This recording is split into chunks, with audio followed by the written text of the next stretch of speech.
The views and opinions expressed on this station do not reflect the owners, management, staff, clients, or partners.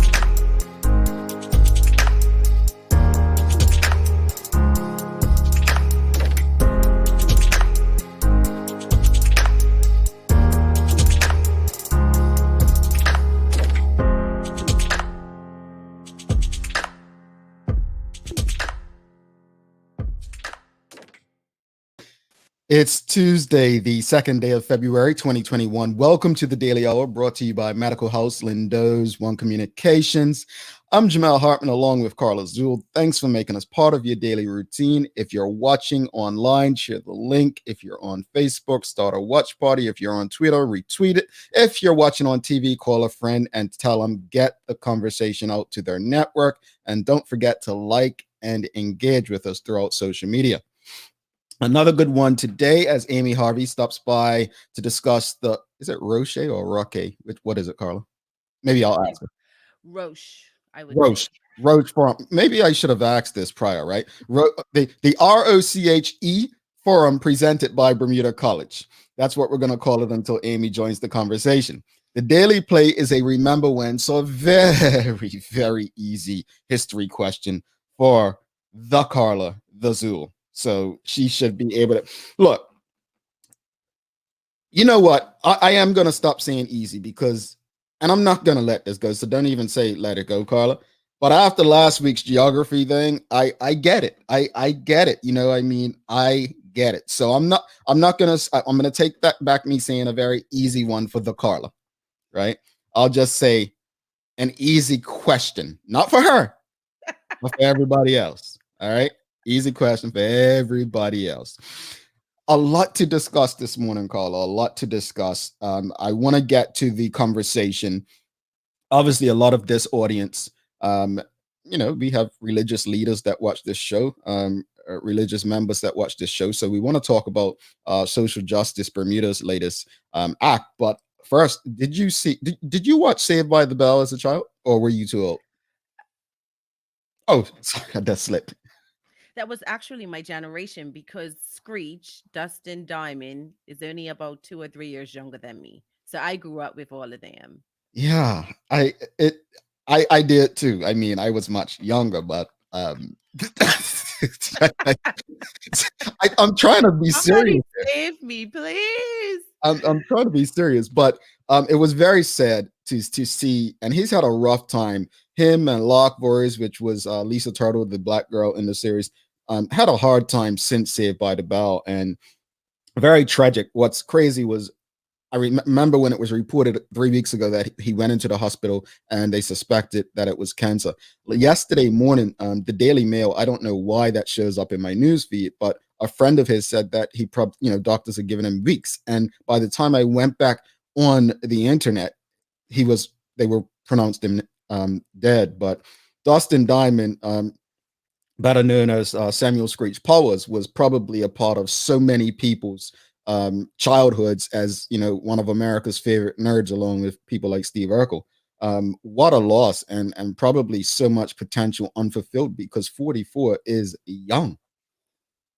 It really is. When you think about it, I used to think 25 was old until I turned 26. I was like, nah, maybe 40. Nah, I'm thinking about 90.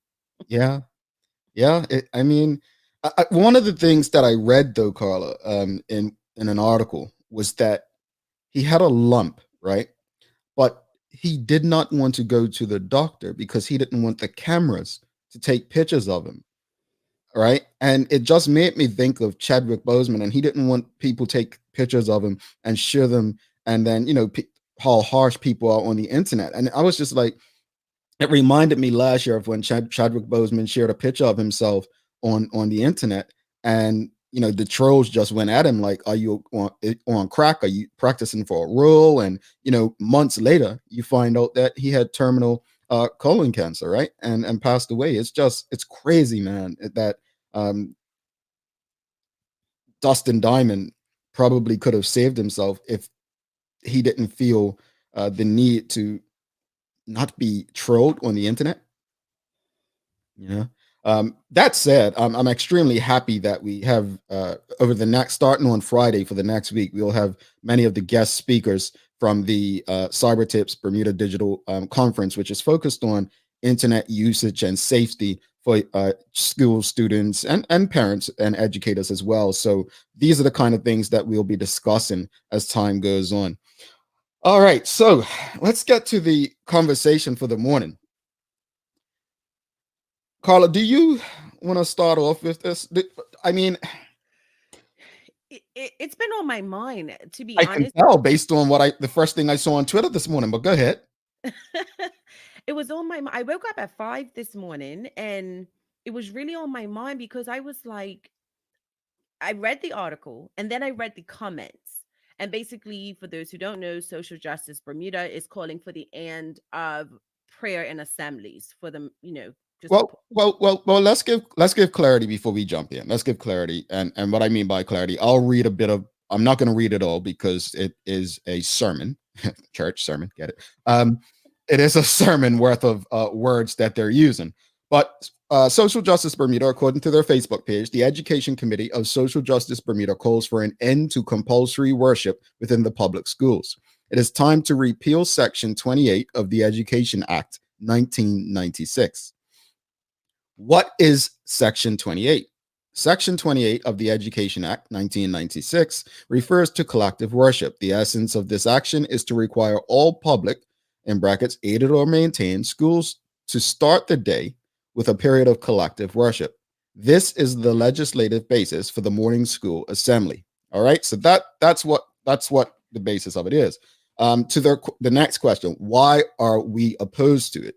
School assemblies are long-standing and often essential components of the school day, and they should be inclusive and seek to foster a sense of community. Assemblies, when well structured, serve an important role in promoting the ethical and social development of students. However, acts of worship are neither necessary nor desirable methods of achieving this. Rather, compelling students to engage in collective worship constitutes a breach of students' freedom of religion and belief. By normalizing theistic beliefs and Christianity in particular, these acts of collective worship are exclusionary and have led to the isolation, harassment, and bullying of those students who are not Christians or theists. Worse, these acts of isolation, harassment, and bullying are often led by teachers and principals, the very people who should be looking after our students and encouraging their intellectual development and ensuring a safe learning environment. And it goes on, but that's the basis of Social Justice Bermuda's cause here. The question to the audience today is very clear as we turn it to Carla to get her opinion on this. You now have 2 school-age children, Carla. Yeah. And one of whom, well, both of them went to school in Bermuda before we moved to the UK. I grew up with assemblies and I prayed. Um, the thing that stood out for me was the exclusionary part. Like, in all the years of being a student and a parent, I've never known, not to say it doesn't happen, but I've never known of a child being maligned because they didn't participate, right? So that part of that statement stood out to me. And I'm not saying they needed to reveal who, but I think that part needed a bit more meat for me to buy into that as such. I see nothing wrong with prayer. When I have events, what I do is I ask people, does anyone not believe in prayer? If you don't, may I have your permission to pray. And if they don't want to participate, they're not disrespectful. I'm not trying to stick it down their throat. I just think it's so many other things to advocate for. I don't necessarily think this is one of them. Okay. Before we jump to the audience, here's the thing. When I was in primary school at Prospect Primary, we had 4 gentlemen in the class who were Jehovah's Witnesses. And one of them still my closest friend to this day, although we've lived in different places. He moved to Texas in 96. And I remember the school making an exception for them, and they would be allowed to be the ones that it was very inclusive. Like they were made to feel comfortable. They were made to, it was no bullying or whatnot. To your point, Carla, and hopefully Social Justice Bermuda can answer this. I actually agree with you. Yes, I agree with Carla, folks. Look at that. I agree with you because I'm looking for the meat. Like it's somewhere else, but I'm looking for, I understand the cause, but if you're going to say bullying by principals and teachers, well, give us the actual incidents if possible. Give us, because right now it just seems like things that may happen because it exists, not things that have happened. Now, I'm not saying it hasn't, but I think it would only be fair if you show actual cases as to what you're using. Now, let me be clear. As you know, on this show, I'm probably the heathen. I respect people's right to believe what they believe. I am not a religious person. Do I pray? I pray often to the gods of my ancestors, right? I give thanks. When I pray, I don't ask for anything. I just give thanks because it's the gods of our ancestors, in my opinion, that provided us and made this ultimate sacrifice so that we're able to live and do what we do. That said, if someone next to me believes or they don't believe, it does not matter to me. What matters to me is whether or not they inflict any sort of harm to me and my loved ones. And that harm could be mental, emotional, physical, financial, any kind of harm. You know, I know a lot of people use religion as a moral barometer, and that's fine. That's okay. What I'm not going to do is start chastising people for their beliefs, unless, again, I'll repeat, those beliefs cause harm to others.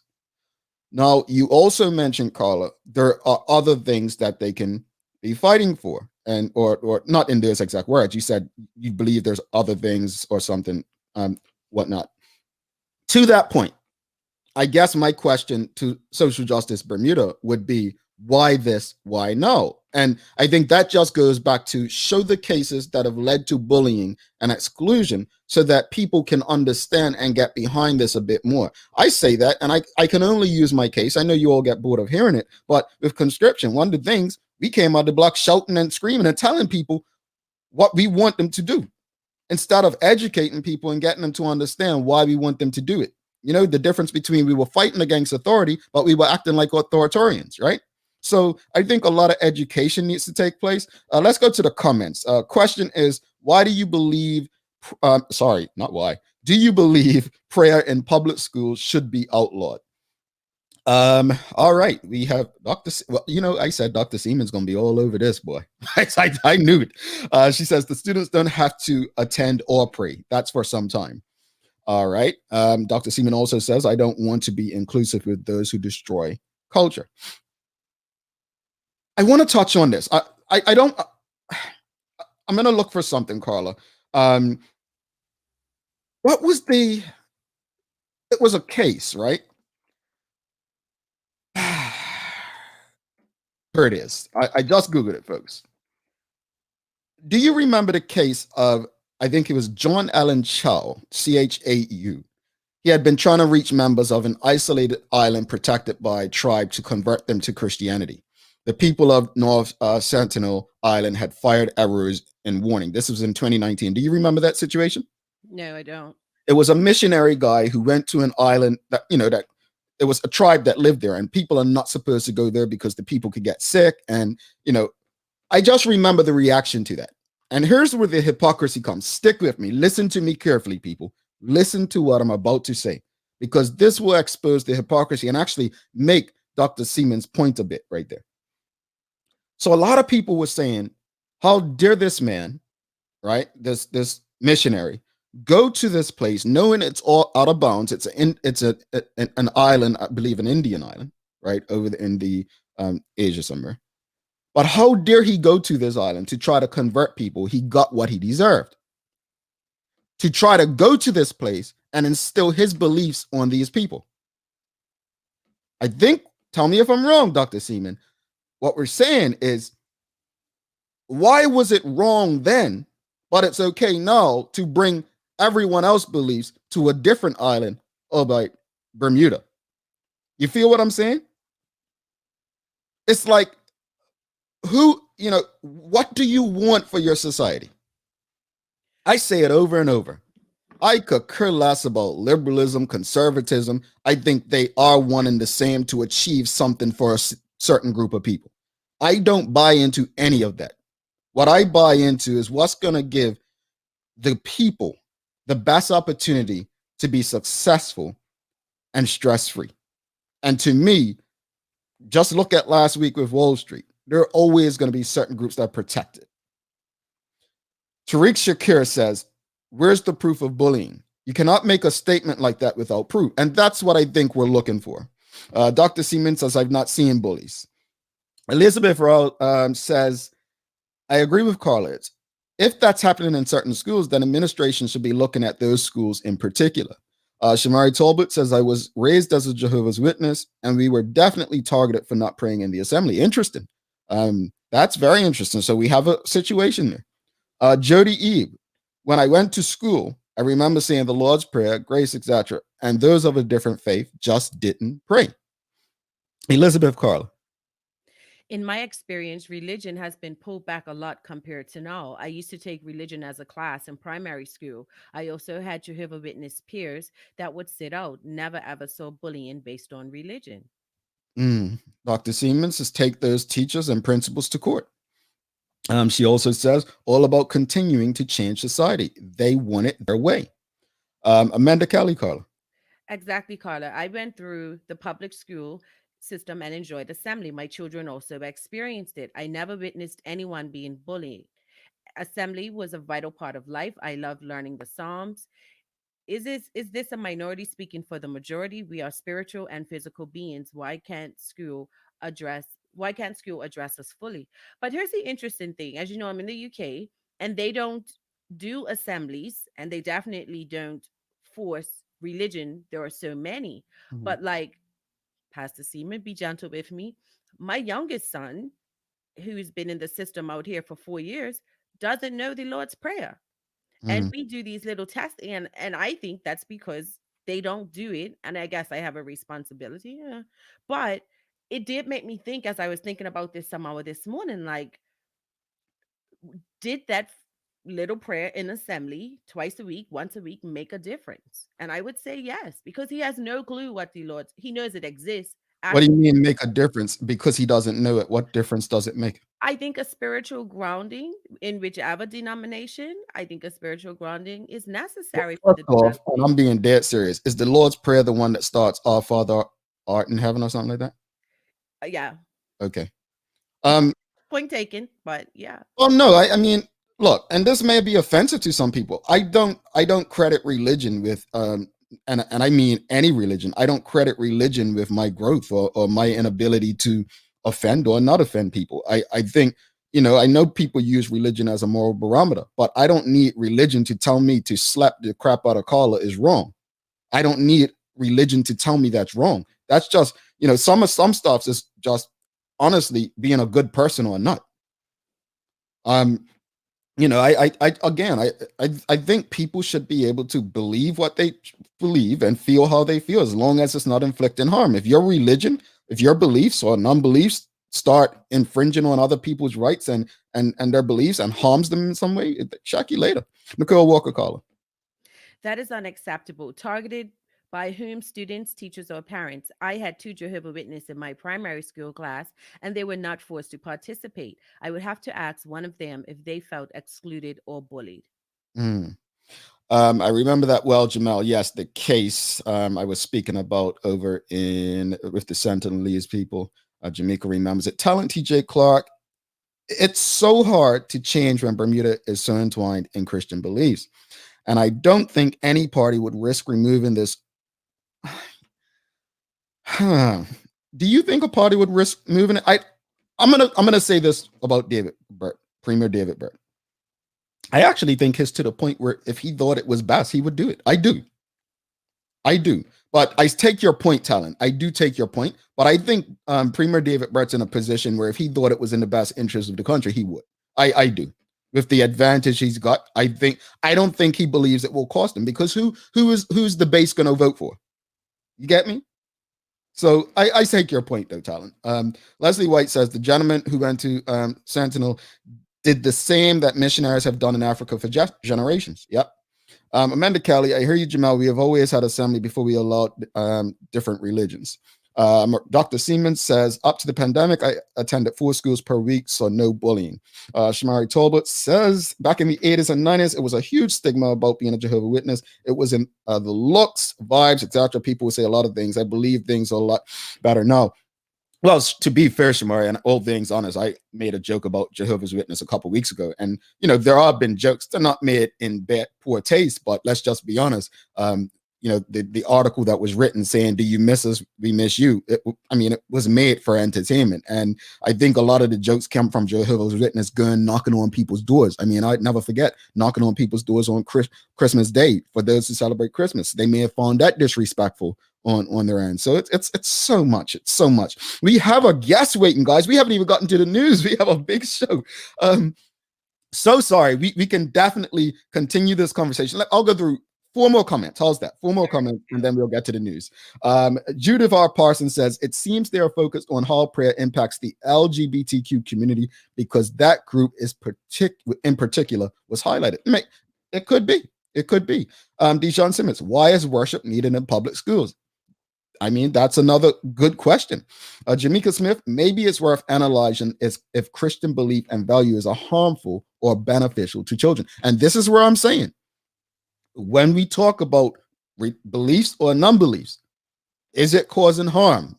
Thank you for saying that, Jamaica. And we'll round it out with our co-host, Sister Jackie says, it doesn't bother me, and I'm not religious, but I enjoyed singing the Lord's Prayer in assembly. Well, I did get drowned out and I was pretty good singer in that assembly because you couldn't hear me. You couldn't hear me. I was a pretty good singer. Carla, let's go over to the news before I break out in Carla and start giving you a little prayer. Don't forget, we have Amy Harvey from Bermuda College coming up. We are running a bit behind, but I promise you're going to get a good conversation today.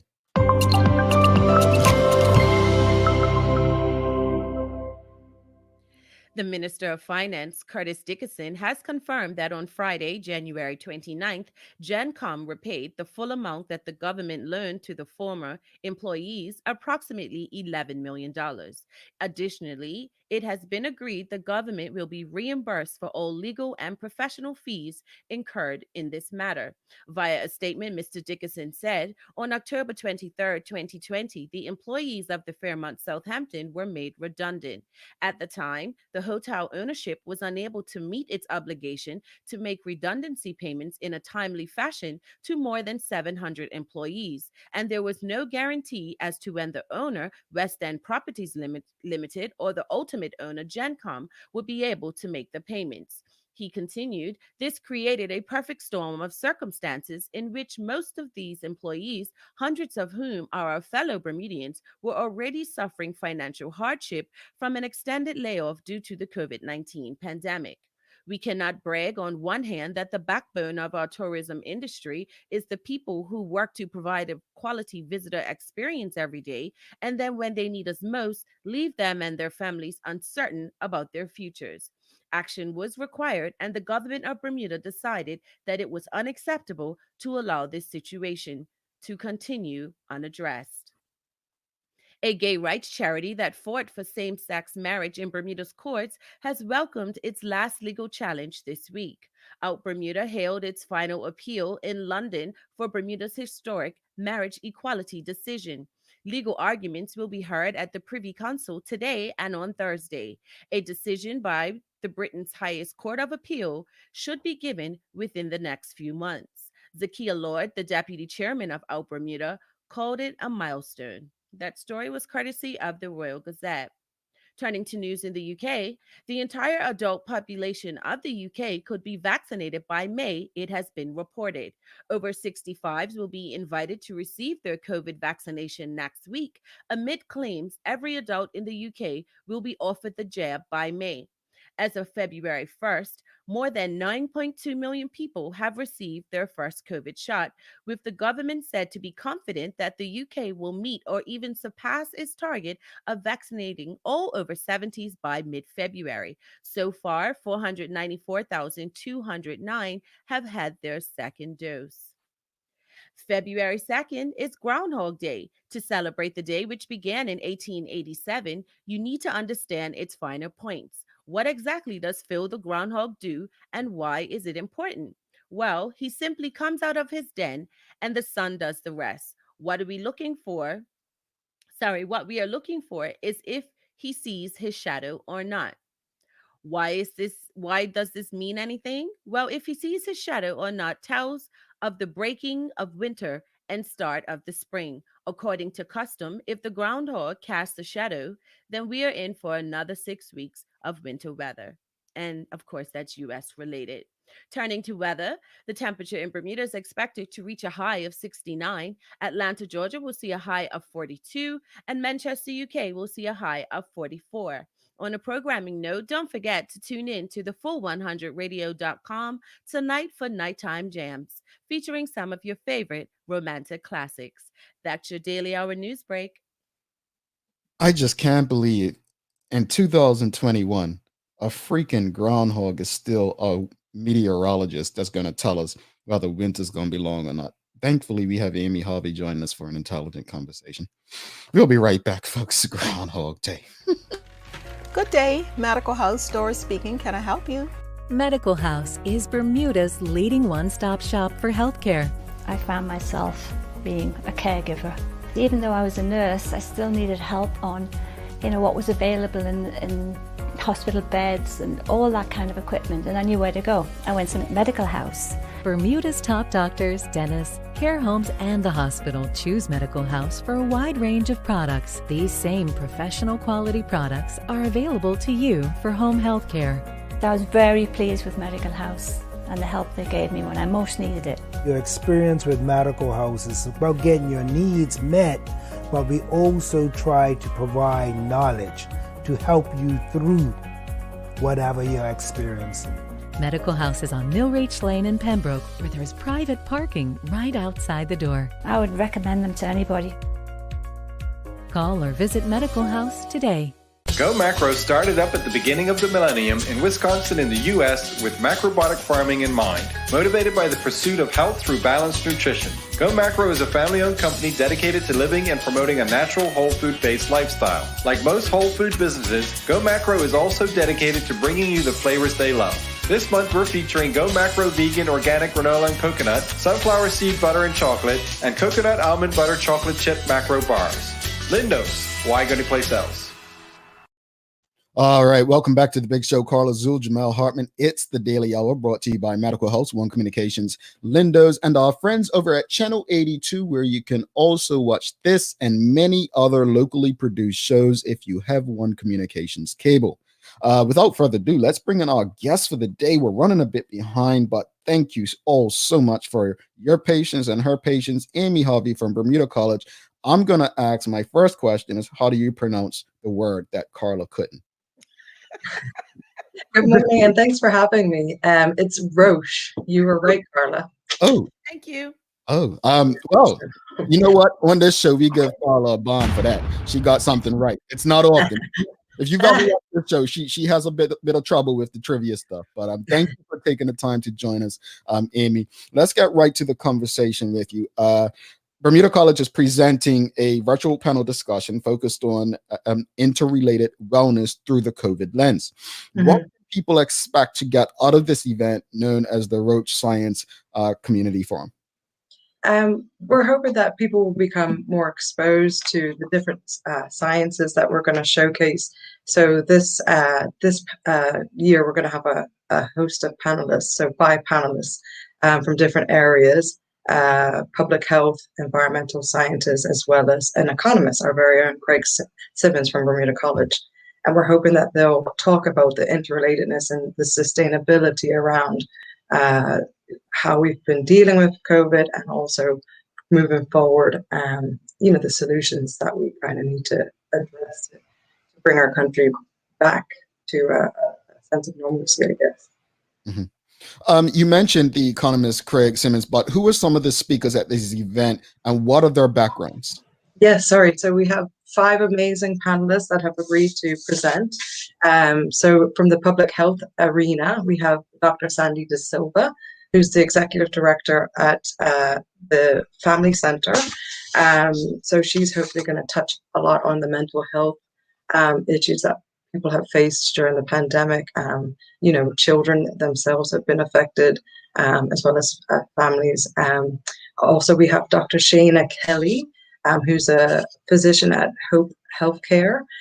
She's actually a really interesting guest because she started her tertiary career here at Bermuda College before going off to the States to study medicine. So we're excited to have one of our own back and seeing her journey as a professional. We also, from the environmental science arena, we have Dr. Tucker Murphy, who actually was a former speaker when we were called Corange. And he's a zoologist who studied pumas in Chile. So he's going to talk about his pumas and some of the positive and maybe negative effects of, studying science during the pandemic. And then last but not least, we have Dr. Philippe Rouja, who's our local Historic Recs Authority commissioner, or custodian, I should say. And he's also very involved in ocean human health, conservation, and the risks and benefits of consumption of fish in Bermuda. All righty. And tell me something. Why is this forum so necessary right now? Everyone knows the kind of year we've had, but why is it so important to have these individuals together to give the public this free opportunity to learn more? Yeah, and as you said, free and always an opportunity to learn. But COVID has kind of shown the cracks, I guess, of the global arena in terms of sustainability. And it's really an opportunity to talk about how all our areas of life are interconnected. And if you don't take care of one part, the other parts will fall apart. So it's about finding balance. And the inspiration actually came from the public health sector, who follows this theory called Dahlgren's wheel that talks about kind of the interconnectivity within approaching healthcare within the individual, and how your behavior obviously affects your health, how the community's influence may also affect your health, how we treat the environment and how the environment interacts with us also may affect your ultimate health. And so that kind of was the inspiration that kind of gave us the idea to look at all of the pillars of sustainability, because also the healing of the earth also kind of follows the Dahlgren's wheel concept, that everything is interconnected. And COVID had shown that, across the world, that we're so interconnected, not only with each other, but with our environment, as well as the economy obviously is significantly affected as well. So, Amy, you talk about interconnectivity. Society has seen how COVID has had an impact, as well as public health. But bring that third part in for me, the environment. What are some ways that we've seen that happen? Yeah, well, there was lots of positives during the lockdowns that you saw when people weren't moving around as much. There was less emissions, so there was kind of famous scenes of blue skies over Chinese cities and things like that. There's the famous article about Venice and the dolphins kind of reappearing, and the positives like that, because there wasn't as much people and use of the environment. So there's some positives, but what my kind of fear is that some of the attention has been taken away from environmental concerns. And for example, like climate change, this is just a blip in that problem. So even though we may have had a slowdown on emissions released, there's still committed warming that's going on because of all the emissions that have been released over the last 100 years or more.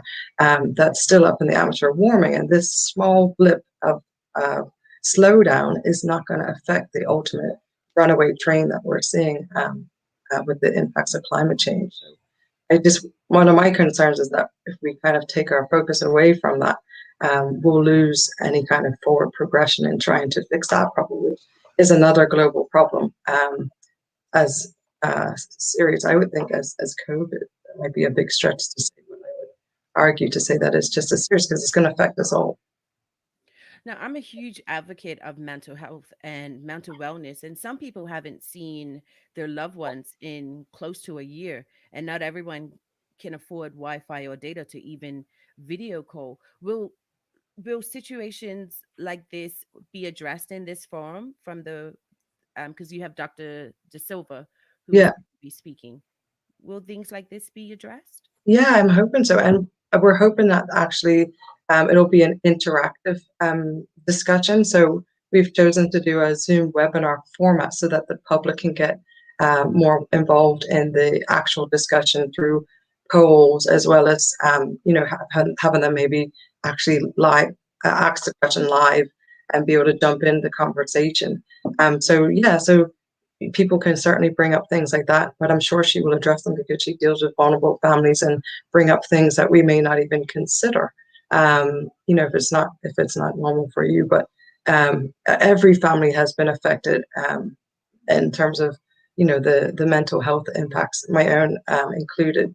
My kids really found it really hard to not have access to their friends and schools, and also just the kind of overall fear of COVID and how it was affecting the whole world. They were really concerned about basically all the dying people. They were really terrified about that. So it affects everyone. It touches everyone. It's a free event. Mhm. Real quickly, if anyone has any questions or comments about this, because I honestly think this is a great forum. I think the panel includes some quality people and looks like they're going to address a lot of things. And I'm glad Carla asked the question about the environment, how that plays a role. There are people who, they believe their lives are better after COVID. They are, work is going well. They believe they're healthy, but there are certain things that down the road, years later, they may be impacted by that may not show its face today. So anyone who has the time, I would encourage you to jump on this, get involved, and see how you can be of assistance or how it can assist you. But give us an idea of when does the event take place? Where can people sign up for it? Yes, so it's February 10th, 6:30 to 8 in the evening. And like you said, it's a free event, and you can sign up on www.college.bm. There's a registration link. That's very easy. You just need to put in your email, and then you'll get sent the webinar link that you'll just click on at 6:30 on February 10th, and you'll be able to join the conversation. And like I said, we want it to be more interactive. We want the audience to be involved and get the most out of it that they can. Because it's such a quality conversation with quality panelists, I know this question comes up a lot, but will there be opportunities where people who may not be able to attend to watch the recording of it? Yes, we're hoping that afterwards we'll be able to stream it. I don't know all these terms. Post event, so that is an archived resource that maybe even the schools can use, and anyone else can watch later. But we really want to capture as many people on that night that we can, to create, like I said, this interactive conversation and get as much from the public's viewpoint as well as the panelists about how this is all connected and affecting us, and solutions moving forward. And I think that takes a community to come up with those ideas. But like you said, it'll be available after at some point, posted it. Okay. Nachika Trot says, what, if any, environmental changes have we seen in Bermuda as a result of people working from home? Well, there's obviously been a slowdown in traffic and emissions, during lockdown especially. But I don't think we've seen any significant impact in reductions of say, carbon emissions, because people are still obviously running their lights at home and maybe more so than ever. But my pet peeve has been the increase in solid waste that you see, the litter, in particular the PPE that's everywhere, as people haven't really, well, Bermudians have embraced the reusable ones, but there's still quite a number of people that use the throwaway ones. So, and don't really secure them properly, and they're everywhere. I don't know if you run or walk or whatnot, but you see them all in the hedgerows as you go around Bermuda. But that's been a negative, in my opinion. Yeah, indeed. And I mean, that's just nasty as Jeremy. I've seen them coming out of the grocery stores, like, you know, how you have to take them off of the store and people just throw them on the side. So that's definitely something that we probably need to be a bit more consciously aware and respectful about. Hannah Collins says, sounds like a very interesting forum, Miss Harvey. And she also says, going to check it out, www.college.bm for the February 10 forum. Looking forward to the mental health discussion, especially. And I know Carla mentioned that, and yeah, I was reading about the panelist. That was one that stood out to me as well, because I felt like in the beginning when we were all stuck home, it was something that was focused on like a lot of conversations happening around mental health and wellness. And then suddenly, you know, it didn't seem like that conversation was as loud. Let's say someone doesn't have internet access, right? I know Carla asked in that question, and they really need to be a part of this conversation. Is there an opportunity I know it's taking place online. Is there an opportunity for Bermuda College to open up a space where they can come there and watch it online? Actually, that's a fantastic idea, and one that we hadn't thought of, but I will definitely explore that. We allow our students to come on campus, you know, when they don't have access to internet at home or it's not strong enough or whatnot. But I will look into it to see if we would be allowed to have a small public space for those people that don't have access and would like to come. That's a fantastic idea. Thank you. No problem. No problem. Just really, I just think it's so awesome that you guys continue to do stuff like this at Bermuda College, offering these kinds of opportunities for the community. And, you know, some reason inclusion seems to be the word of the day, and just make sure that people have those opportunities to definitely be a part of it, even if they don't have access at home. Hannah Collins says, PPE litter, so true and so dangerous for both our health and for the environment. I wonder if we are also creating more trash since we have been home more. That is a good question. And I actually, you made me think, Miss Harvey, about the environment side when I asked you that, because I'm in the UK and I live by like a mini motorway as such. And when the pandemic first happened and everyone was locked down, it smelled different, right? And I realized because less traffic, the air was actually fresher, and the things like that we don't even think about because we're so used to the everyday, and then with the litter. So you've got me thinking, and I mean, it's online, so those of us that are all over the world can definitely tune in as well. Yeah. And the thing about it is, during lockdown, we were all, you know, in this kind of state of just survival. And so we changed our behavior and took up gardening, some of us, or, you know, kind of went back to the old way. Some people say, you know, reusing things and whatnot. But I fear that out of lockdown, it's changed some of us for the good, but also I think a lot of us, myself included, we kind of creep back into those old behaviors of convenience. And so we haven't necessarily changed those behaviors of consumption that have kind of gotten us into trouble with the environment, you know, not just the atmosphere, but in terms of emissions, carbon emissions, but also the waste that we were talking about that's littering our islands. And that waste doesn't just go away. It eventually will get into the ocean and end up on someone else's shores. So it's just remembering our personal involvement and what we do has a repercussion. So changing those behaviors is something that needs to be addressed as well for good. Indeed. Amy Harvey from Bermuda College, thank you so much for coming and letting us know what's going on. And let me just pronounce it, the ROCHE, the ROCHE program, formerly the Corange science program. So thank you for that.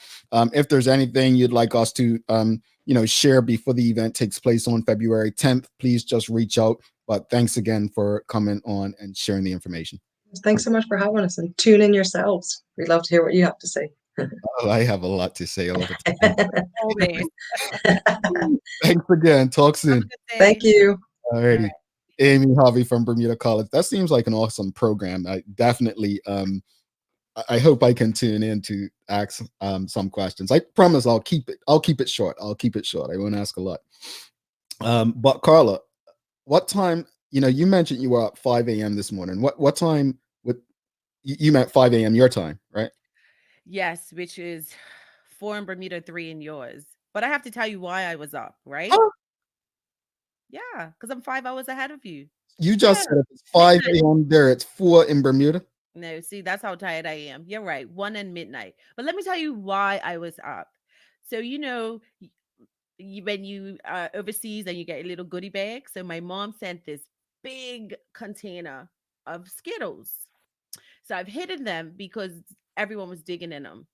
So my oldest son comes in my room. I'm a light sneaker, and I go watch him, and he's doing this, and he's looking for these Skittles. So I was like, I could see you. So he hops in bed with me. We're talking for a minute. I've been up ever since. Skittles. Okay. Ridiculous. And you don't even look like you got bags under your eyes today. Look I at you. did a class at 9 a.m. because I'm doing this awesome 12-week class. So I have not had any sleep since 5, but anything for us. What can I say?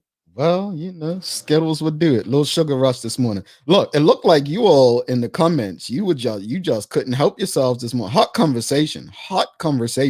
Thanks again to Amy Harvey. James Burt says definitely signing up for the science forum. And then Hannah Collins, e.g., some are doing online shopping, more shipping boxes, more takeout. Also, I have seen some restaurants actually going back to disposable cups, utensils, and straws when they have used reusables before. So yeah, a lot of things have changed. James Burt says I'm getting a lot less takeout since working from home, so my plastic trash is significantly reduced. So there have been changes, and honestly, that was a good question, Carla, because I hadn't even thought about the environmental impact from pretty much COVID and being shut down.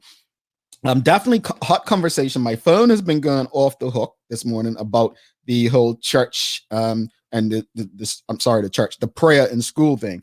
Let's just do a poll. I want to do something, right? Share this link real quickly because I would want to get as many people to respond before we go to break and then come back to close out. Here's the question for everyone. Here's the question. It's yes or no, no explanation. Do you agree? Do you agree? Yes, thanks for the correction, Dr. Seaman, not church. It's between prayer and schools. Prayer. Prayer could mean anything. Here's the question I want an answer. And again, share this on Facebook, Twitter. Here's the question. I want everyone put their answers in the comments.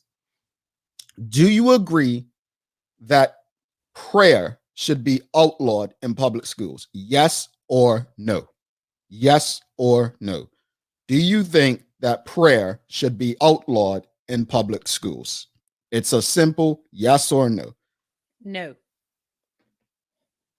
You say no, Carla. You don't believe it should be outlawed. All right. We have a no, yes, no, no, no, no, yes, no, no. Maybe I should be more clear because I didn't ask correctly. Do you believe that mandated prayer in public schools should be outlawed? That's a difference because if I put mandated. But it's not mandated though, because you could choose just to be quiet. It's not mandated. Sorry, you said just yes or no, but Yeah. So it looks like, when I look at the audience, Carla, a lot of, most people are in favor. So tell me if I'm right. Now, here's the next question, folks. Here's the next question. Here's the next question for you, right? Do you support social justice Bermuda's cause as it relates to prayer? No. All right. Do you support social justice cause as it relates to prayer? That's the question now.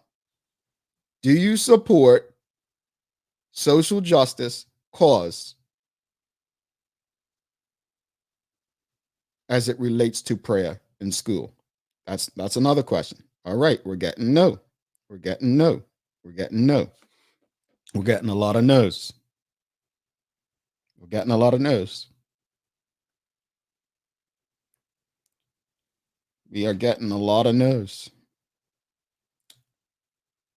Yes, I support social justice Bermuda's position. Again, I just said yes or no. You all can help yourselves. You're like Carla Zulu over here. Yes, Talent says yes. Esther Trot says no. No to social justice Bermuda. No, we have a no. Don't support the cause. No. And the reason I'm doing this with our audience is because I really want to get an understanding of how people feel as it relates to this. Because when Carla spoke earlier, you mentioned something about, there are other things that we can be focused on. And there's always, and I'm not agreeing or disagreeing with you with that, Carla. That's how you feel.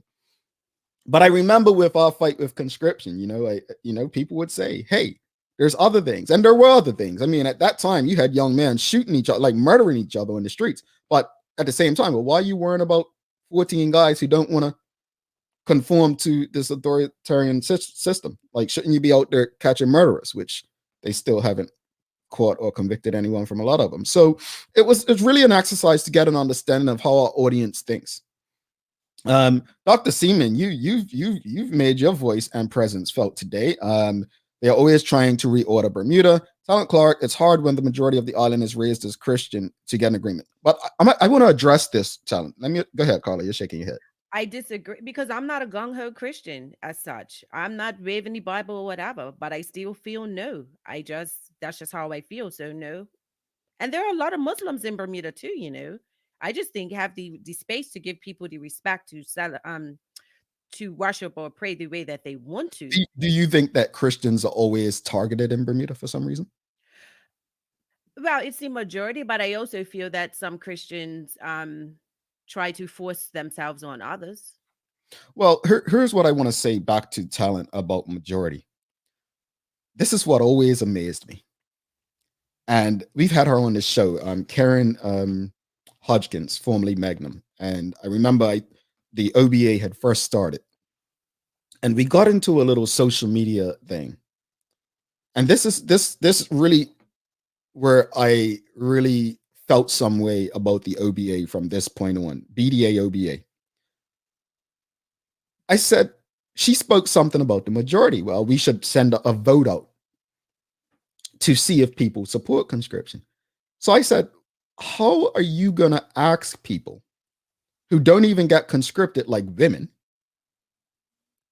to vote on something like that? That's not how this works. Slavery wasn't determined based on popularity or majority. If that were the case, you think they would have voted to end it? So I feel what Talent's saying, because if the majority, it was based on the majority, I mean, that's not always fair. And yes, people, I am questioning democracy if that's what you're thinking. I don't always necessarily agree with democracy, because democracy is based on what the majority feel, and what the majority feel doesn't always mean that's what's in our best interest and that's what's right. So I get what I think that's what you're saying, Talent. Tamara Richardson says, so many words being discussed: prayer, meditation, moment of silence, call to worship. I've been in school settings where it goes by all these names. Our children need values of empathy and concern for others, however it is delivered. Kathy Brumby says, look at what it says about morality in our Constitution. Dancing naked on Front Street is a no too. Mia Hartman says, I agree. I was raised in the church. However, if I pray at school, then all other denominations should be saying their prayers during assembly too. And Cherie Dill says, I think it's an opportunity to expand and maybe involve lessons and practices of other faiths in the school process. Carla, we have to take a break, but you look like you have something to say. It was, excuse me, to what Mia was saying. I just think sometimes it's a fine line between everybody being so politically correct. And so, no, realistically, in Bermuda, the majority is Christian. But I think it should be spaces. If someone's Muslim and they have to have their prayer, make sure you have a prayer room in your school. If it's Jehovah Witness, don't what's the word? Penalize them because if they don't want to pray, like what Shamoy was saying earlier. Mhm. Make collaborative or compassionate spaces as opposed to trying to make everything equal for everybody. I want to go back to what Tammy said as well, and I got you, but it's what I said earlier. I don't pray traditionally like traditional people. I'm not a religious person, but I legit, when I do pray, I give thanks for things. I give thanks for the health of my family and friends. I give thanks for the opportunity to wake up and do this every day.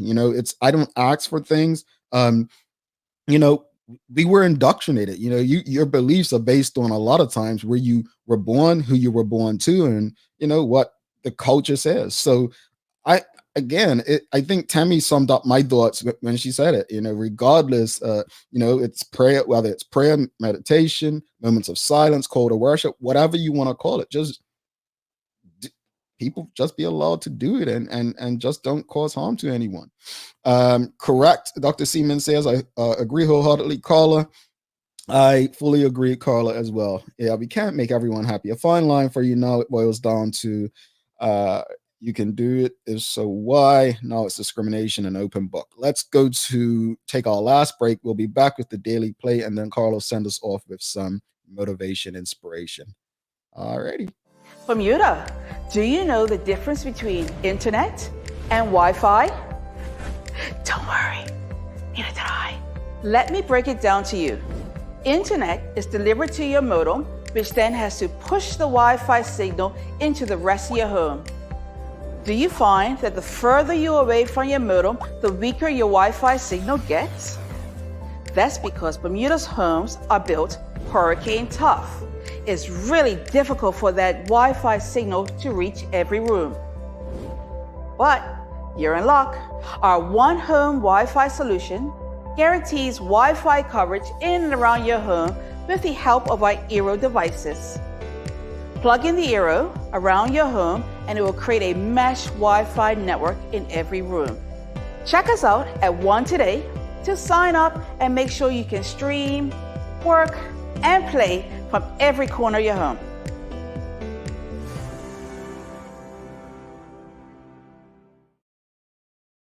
All right, welcome back, Carlos Zul, myself, Jamal Hartman. Thanks again for tuning in. Thanks to our partners, Medical House One Communications, Lindos, and Channel 82. If you haven't already, if you loved this conversation today, the episode, make sure you like us. Give us a thumbs up, whether you're on YouTube, Facebook, Twitter, Twitch. Just make sure you are liking if you appreciated this episode, this conversation from Bermuda College and the Roche Forum, to the conversation about social justice Bermuda, about prayer in schools. Let us know what your thoughts. Make sure you give us a like or a love. Now, Carla, here is the daily play. It's a remember when, so that means it's a history question. Here we go. In 2020. 20 what? I said just 2020. Yeah. In 2010, Okay. the late Laverne Furbert was appointed to the Senate by which premier? Oh. It'd have to be Dr. Ewart Brown. My goodness. My goodness. Was it? In 2010, then hold on. I wasn't into politics back then, so then it could only be Paula Cox, Honorable Paula Cox. You know what I did for you, right? I said I'm going to give you the year because I don't think you're going to guess the year. And so I said, I'll make it easy for you by just letting you know who the person was that appointed her. I wasn't into politics then, honestly. And because I remembered yesterday with Dr. Brown saying that was his cousin. So that's what I thought. Okay. But I got it right the second time. Second time. You don't get a second time in the SATs, Carl. Yeah, I know I failed this. But I have a master's, so hey. Don't forget to like us. If you love this show, make sure you like us, like the video, engage with us. Make sure you're liking and following our YouTube page. Make sure you tune into the Full 100 Radio Dailies. Make sure you subscribe to the YouTube page. Like and follow us on Facebook. Like and follow us on Instagram and Twitter. Get behind us. We have a lot of cool stuff coming for you. Carla, give us some inspiration to go on with our day. People who wonder if the glass is half empty or half full miss the point. The glass is refillable. Author Ooh, unknown. gee, sound like somebody from McDonald's getting refill their drink all the time. Any final thoughts on today's show? Ooh, was a hottie, but hey, do what works for you. Mm, Pray, meditate, whatever, but give thanks every day. absolutely. Again, my dog doesn't have to be in every fight. I don't like taking neutral positions, but I'll just say this much. You know, there may be other things more important to you, but if Social Justice Bermuda feels this is an important fight for people, then go with it. And hopefully, there will be some common ground found in this cause. On that note, thanks again to our partners, Medical House, One Communications, and Linders for ensuring that we're able to do this with you. As always, we appreciate you, we love you, and we thank you for making us part of your daily routine. If all goes well, we'll be back to do this again with you tomorrow. She's Carla Zool. I'm Jamel Hartman. My friends, make it a great day.